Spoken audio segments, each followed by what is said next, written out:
Cher public, nous vous invitons à prendre place confortablement et à fermer la sonnerie de votre téléphone cellulaire. En cas d'incident, veuillez repérer les sorties de secours les plus près de vous. Bon divertissement. 1, 2, 1, 2. OK, c'est bon, on peut y aller. Sophie Durocher. Elle met en scène les arts, la culture et la société. Une représentation pas comme les autres. Sophie Durocher. Bonjour tout le monde, j'espère que vous allez bien. J'espère surtout que vous avez survécu à la tempête de neige. Écoutez, vous me connaissez, hein, moi quand ça va pas bien, je le dis, mais quand ça va bien, je le dis aussi. Ce matin, je me suis réveillée très tôt et j'étais sur les routes très tôt pour venir travailler ici à Cube. Et j'étais certaine, mon chum m'avait dit, Sophie part 1 heure à l'avance, ça va être absolument l'enfer. Pas en tout, ça allait extrêmement bien sur les routes. Alors, je tiens à remercier tous les employés publics de la ville de Montréal qui ont fait un déneigement absolument extraordinaire ce matin. Le reste de la journée, c'est peut-être une autre histoire, mais en tout cas, quand ça va bien, il faut le dire. Si on le dit quand ça va pas bien, il faut le dire aussi quand ça va bien. On va commencer l'émission avec un sujet qui nous touche tous. On va parler de la proche aidance. Et quand je dis que ça nous touche tous, je pense qu'on va tous, à un moment donné dans notre vie, être soit un proche aidant ou un proche aidé, surtout avec le vieillissement de la population. Et on va parler de la proche aidance avec quelqu'un qui l'a bien connu et qui le connaît encore aujourd'hui. C'est l'animatrice et productrice Anne-Marie Wittenshaw. Bonjour Anne-Marie. Bonjour Sophie, merci de me recevoir. Écoute, c'est la moindre des choses Anne-Marie parce que tu animes et participes à un documentaire, une série documentaire qui va être diffusée à partir du 19 février sur Ici Tout TV Extra. Le titre dit tout. Ça s'intitule Quand les rôles s'inversent. J'ai écouté tous les épisodes. J'ai alterné entre des larmes et des larmes. C'est très touchant. Vraiment très touchant. Merci. Première question, pourquoi toi, parce qu'habituellement, tu es quand même assez pudique et assez discrète sur ta vie privée. T'es pas quelqu'un qui étale tout ça sur les médias sociaux. Mais là, tu nous as ouvert tout grand ton cœur et ta vie privée. Pourquoi, Anne-Marie? On dirait que pendant les 2 années et demie où je traversais le gros de ma proche aidance, c'est-à-dire du jour au lendemain, mon père, qui était aussi mon agent et dont je suis l'unique fille, est tombé très malade. Il est passé de homme qui travaillait, qui prenait 2 semaines de vacances pour aller en Floride, et c'était notre premier voyage post-pandémie. On s'en allait le rejoindre à Disney avec ma maman. Et tout d'un coup, j'ai dû rapatrier mon père parce que du jour au lendemain, il est tombé très malade. Et il est passé directement de l'aéroport à l'urgence à une craniotomie parce qu'il avait un cancer du cerveau. Et donc, ma vie a complètement basculé. Celle de ma mère aussi, bien entendu. C'était son conjoint des 52 dernières années. Et il y a vraiment eu rien dans cette aventure-là qui était de tout repos. On a souffert beaucoup psychologiquement, financièrement, mais évidemment médicalement. Mon père c'était lui qui souffrait le plus. Et toute la famille a été chamboulée. Et pendant qu'on passe des épreuves, moi souvent j'essaie de dire, ok, c'est quoi la leçon ici? Tu sais, des fois tu souffres, mais tu te dis, ok, je vois c'est assez clair là ce que la vie essaie de me dire. Et là, tout le long je traversais ça, je disais, c'est juste pas le fun. Il y a rien d'amusant là-dedans. Je la trouve pas, la leçon. Je trouve qu'on a romancé aussi la fin de vie. Tout à fait. On pense qu'on va s'asseoir sur le bord du lit de notre parent, se raconter des belles histoires et tout le monde va s'endormir doucement. C'est pas ça. Alors, je voulais faire œuvre utile avec ce que j'avais vécu. Et pour moi, la façon la plus saine de le faire, c'était de le raconter. Et surtout, entouré de témoignages d'autres personnes.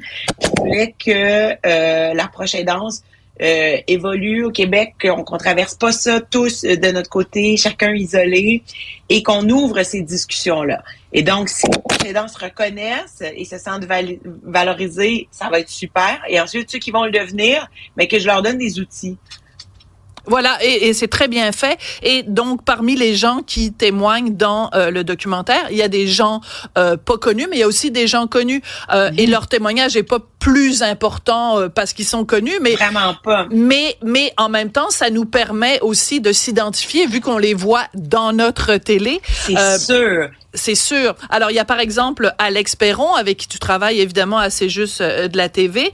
Il y a François Morancy. Je propose qu'on écoute un petit extrait de la bande-annonce pour que les gens comprennent surtout le ton que tu as utilisé, qui est un ton très naturel, très spontané, puis en même temps très vrai. On est vraiment dans l'authenticité.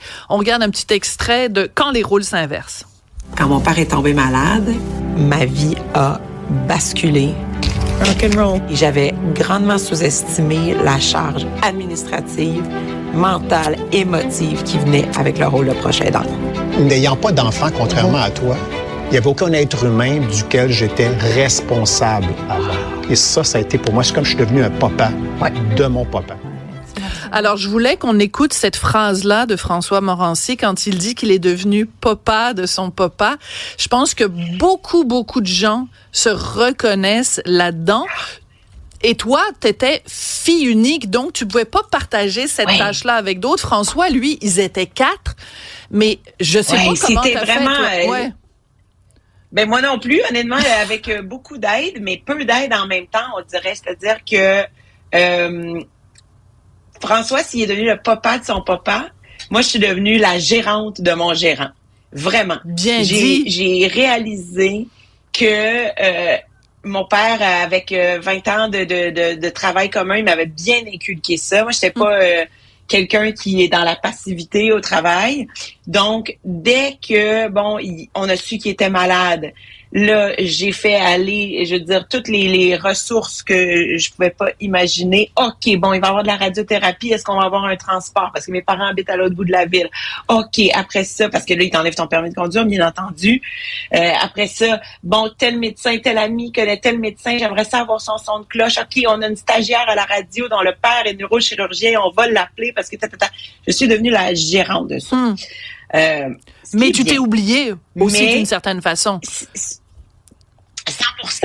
Je suis maman de 2 enfants, puis dans la série, on parle de ce rôle sociétal en ce moment qui existe, qui n'existait pas avant. C'est un terme sociologique, on dit la génération sandwich, parce que on a nos enfants beaucoup plus tard dans la vie. Nos parents nous ont eu un tout petit peu plus tard que leurs parents les ont eus, ce qui fait que moi, j'avais 33 ans quand mes grands-mères sont décédées. Ma mère avait tout son temps, je mets entre guillemets, mais elle avait beaucoup de temps pour s'en occuper et en même temps, elle faisait pas des boîtes à lunch.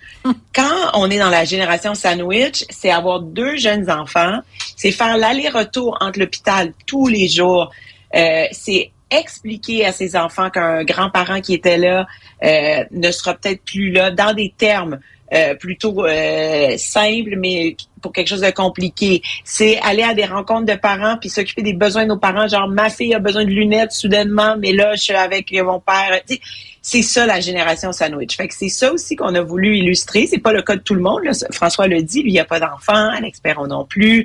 On a des gens comme Jacques Sainte-Leroux, une designer que vous avez peut-être vu à Canal Vie dans l'épisode 3, qui a hébergé sa maman chez elle.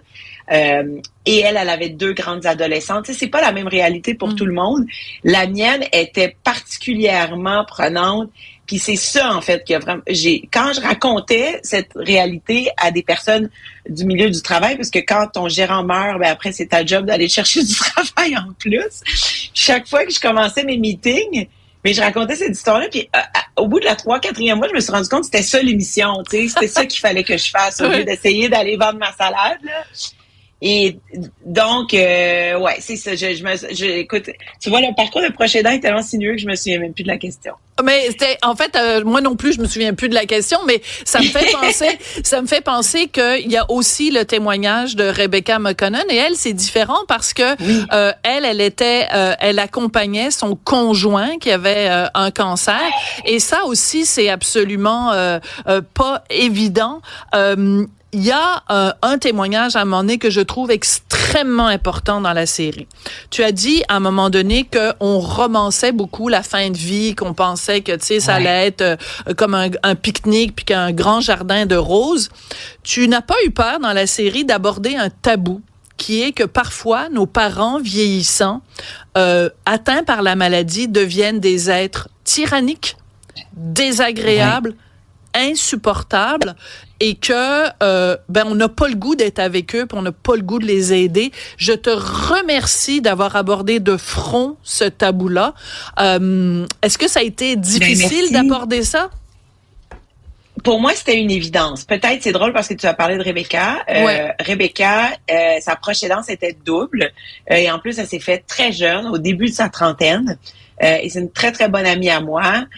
Et elle aidait donc son chum à cette époque-là qui avait un cancer du sang et sa maman qui avait un cancer et l'Alzheimer. Et je me souviens de cette charge mentale-là. Je veux pas prêter d'intention à Rebecca ou sa maman, là, ça sera leur histoire à raconter, mais je me souviens que pas toujours facile. Alex Perron l'aborde aussi. Sa mère a une certaine forme de démence. Il dit... C'est pas toujours agréable quand j'y vais. Alors, eux avaient comme préparé le terrain, mais quand on a reçu le témoignage de Anne Jennifer, que vous allez voir dans le 2e épisode, elle, sa maman, carrément est méchante avec elle. Elle est atteinte d'Alzheimer. Elle l'accuse d'avoir volé ses choses. Paranoïa, c'est toujours de sa faute. Comme sa fille s'occupe de ses soins, elle pense que c'est à cause d'elle qu'elle est malade. Et ça, c'est le couteau à double tranchant de cette maladie-là. Parce qu'on peut pas la raisonner. Et elle dit à un moment donné, je n'avais jamais anticipé ce degré de souffrance et de méchanceté. Et c'est donc presque son conjoint à elle qui est devenu le proche aidant, sa fille, tu sais, tout le monde y va en famille. Puis elle a 2 frères et sœurs, mais qui ne sont pas vraiment dans le dossier. Donc, tu sais, elle se retrouve seule dans ce bateau-là. Fallait que je raconte son histoire. Parce que si c'est son histoire, c'est l'histoire de milliers de Québécois. Oui. Absolument. Et à un moment donné, je sais pas si c'est toi ou quelqu'un d'autre, parce que j'ai pris plein de notes pendant que j'écoutais. À un moment donné, c'est peut-être toi, tu dis, j'avais l'impression de gérer une PME. Je pense que les gens qui n'ont jamais été proches aidants ne se rendent pas compte à quel point, d'un point de vue administratif, c'est compliqué et à quel point...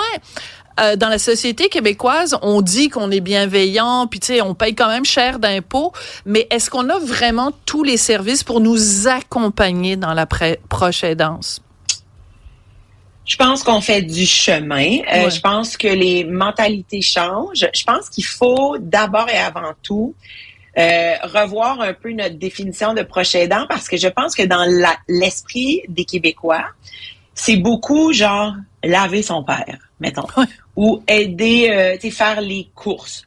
Alors que la proche aidance, c'est tellement vaste. Moi, j'ai jamais eu à faire ça. Ma mère faisait ça. Ma mère était la proche aidante d'une autre façon. Moi, j'ai jamais habité avec mon père et pourtant, je gérais complètement la PME de John Whitenshaw, là, vraiment, là, tu sais. C'était moi que l'infirmière pivot appelait. C'était moi que ses anciens clients appelaient. C'était moi que les membres de la famille appelaient aussi pour prendre des nouvelles, dire as-tu besoin d'aide, tout ça. Et à la question as-tu besoin d'aide, je trouve que j'ai eu beaucoup de ressources, mais pas nécessairement les ressources appropriées.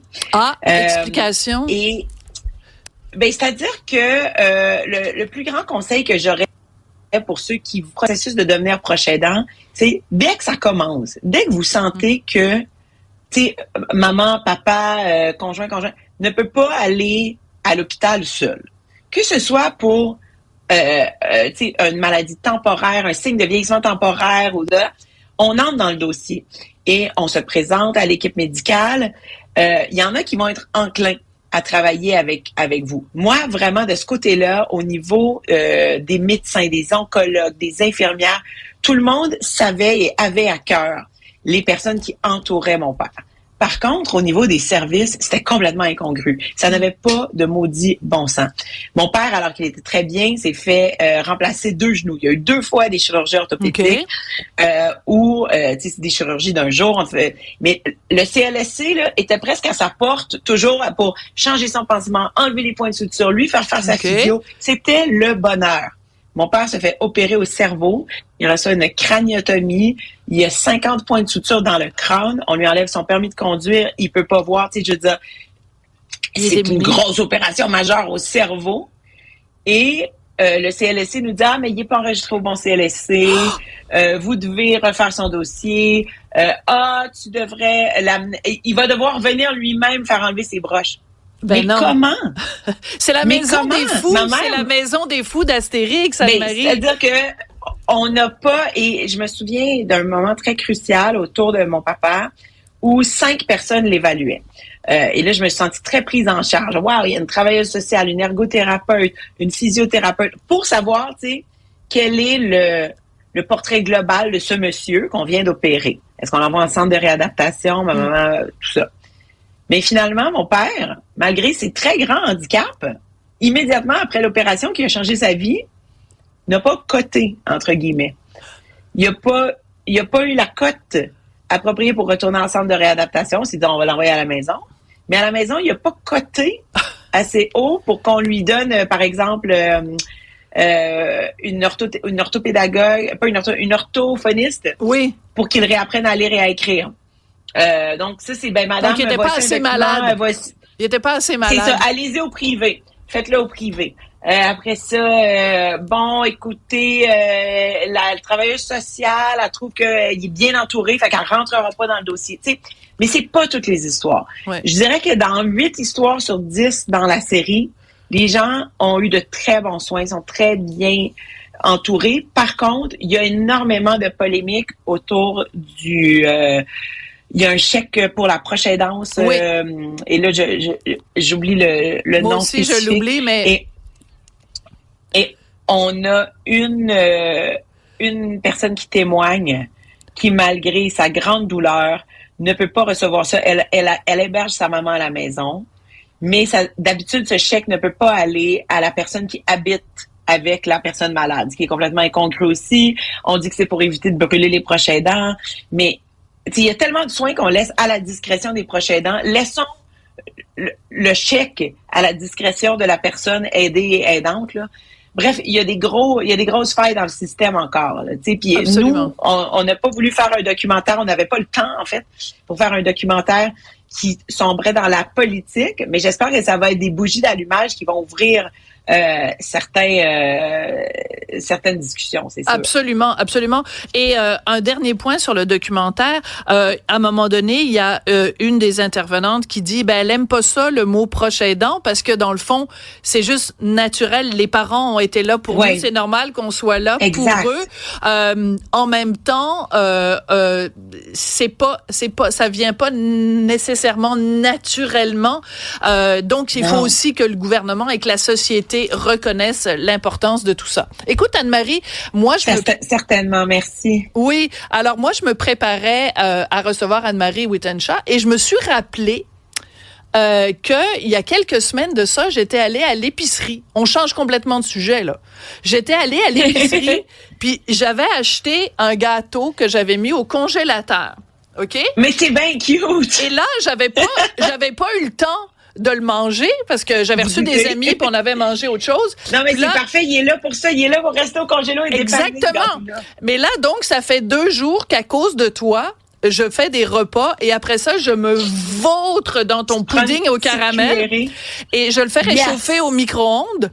Mais là, pour la première fois, je vais le manger froid parce que au micro-ondes, c'est absolument hallucinant. Bon, alors, je vais faire une dégustation en direct de mon Anne-Marie Wittenshaw. Hey, ton nom est écrit dessus. Attends, je vais le montrer à l'écran. Je sais. Marqué Anne-Marie Wittenshaw. Mais c'était mes deux, honnêtement, là, la série et partir cette marque. Attends, tu fais comme un guide resto-voir dans le temps. Ah, c'est des bonnes phrases de non, mais c'est tellement bon. Et je pourrais faire même comme dans When Harry Met Sally. I'll have what she's having. Mais c'est parti d'où cette idée-là de partir des gâteaux britanniques inspirés? C'est que ma grand-mère cuisinait beaucoup. Vraiment, là, ma grand-mère est née en Angleterre. Elle a émigré ici avec mon papa quand mon père avait un peu moins de 2 ans. Et la façon qu'elle avait de nous rattacher à nos racines britanniques, c'était de cuisiner pour nous des puddings, des scones qu'on fait aussi, des gâteaux de toutes sortes. Vraiment, elle cuisinait beaucoup. Et ma grand-mère, même si elle a vécu toute sa vie à Montréal-Nord, avait le gros accent britannique et tout. Fait que je me suis toujours sentie très British d'une certaine façon. Et quand ça va pas bien, moi, je cuisine, je popote. Fait que ces deux projets-là, c'est drôle, ils sont arrivés en même temps, puis c'était un peu ma façon de m'enraciner pour préserver l'héritage de mon papa. Très bien dit. Merci beaucoup. En tout cas, c'est absolument délicieux. Et merci. Et le documentaire, donc, prend l'affiche dans une semaine, le 19 février. Merci beaucoup d'avoir fait ça. Je te parlerai pas de ma vie personnelle. On s'en parlera peut-être une fois quand on se croisera. Non, mais moi, j'allais te demander, est-ce que tu es proche aidante? C'est compliqué. Hein? On s'en reparlera. Okay. On s'en reparlera okay. dans le privé, Anne-Marie, si tu permets. Les lignes sont ouvertes. Absolument. Les lignes sont ouvertes. Merci beaucoup pour ce documentaire très important. Beaucoup de gens vont s'y reconnaître. Merci, Anne-Marie. Merci à toi, Sophie.